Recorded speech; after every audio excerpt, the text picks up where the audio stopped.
I don't think that Indiana can push Miami. I don't think anybody can push Miami. Let's understand something. In the games that LeBron James has played, Miami is 47-2 over their last 49. They're 47-3 over the last 50 because LeBron missed one game. The expectation that one team can win 4 games out of 7 when all the teams couldn't amass 4 games out of 47 is absurd.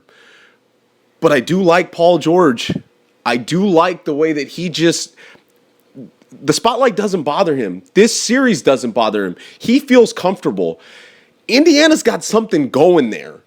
It's going to be interesting to see what they do going forward because DJ Augustine is horrible. Gerald Green is horrible. Tyler Hansborough's a nice guy as your 8th guy off the bench. He shouldn't be your 6th guy. I was having a discussion with somebody about when we were in the previous round and there were still 8 teams left. Let's draft players alternating and we'll see whose team stand-up's better. And I thought about doing it in the subsequent round, but it's tough because LeBron James is so much better than anybody else. I felt that the albatross would be that you'd have to start DJ Augustine. If you get LeBron James at the number 1 pick, then the conditional matter of that is DJ Augustine has to be his backcourt mate. Guy's awful. But Indiana's got something. They're working with something there. They have to make sure that they continue to do what they're doing. They've signed some very good contracts. They've made very, very good choices. I think Vogel's a good coach, but he's got to figure some stuff out because I think he gets a little caught up in the moment. I think the Hibbert example was a good one, but I think that in general, there's been kind of a little bit of a history with him with that. But he knows how to coach them up. And those guys defend, and they compete, and they don't care who's in front of them. And I like that. I don't think there's a lot of teams in the NBA right now that face Miami that feel that way. I think that if San Antonio gets to the finals, they're going to feel that way. I think if Memphis gets to the finals, Miami wins in 5 games. I think Memphis only ends up pulling out a game because they're nasty inside. But I think that you can tell that as each series goes, they're getting more and more uncomfortable in their skin because they don't have guys that have been at that level. Indiana doesn't have guys that have been at the level, but those guys don't care. Lance Stevenson is a head case. That guy doesn't care, though. He's going to go out and he's going to compete. Like, if I had to go out right now and play a 5-on-5 game in Oakland, nobody besides Miami is ahead of Indiana with the guys that I want to run out there. I want those guys fighting. They're nasty.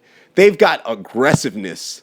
They've just got their heart pounds at a different level. And I hope that it stays this way because I'm tired of seeing teams succumb to this unfortunate just free agent besieging, but they've got something there. You know, I mean, I think Miami, I don't even care what happens with Dwayne Wade. Dwayne Wade could be a quarter of Dwayne Wade next year, and I still think with what LeBron James can do and how underrated Chris Bosh is and how underrated Spoelstra is, I think Miami, as long as they keep that core of guys there, and we'll see what happens when the contracts come up, but I think that they're all going to kind of stay because they understand what they've got working. LeBron wasn't wrong. They could do 4, 5, or 6.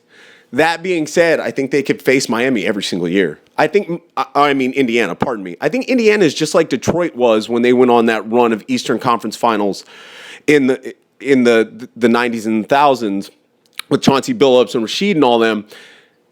They're not fun.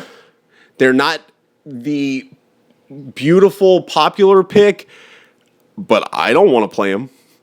I don't want to coach against them. They're mean. They're nasty. And Paul George is the tip of that spear. He's leading that. And he's only going to get better. And they've got potential to only get better. They just have to make the right choices. With that said, Paul George is the 3rd best small forward in the NBA. I don't even feel uncomfortable saying it. I don't even think it. I think of my 5 topics, that's the least arguable right now. Because Carmelo's nice, and I know Carmelo's shoulder was hurt, but Carmelo lost to Paul George and the Pacers.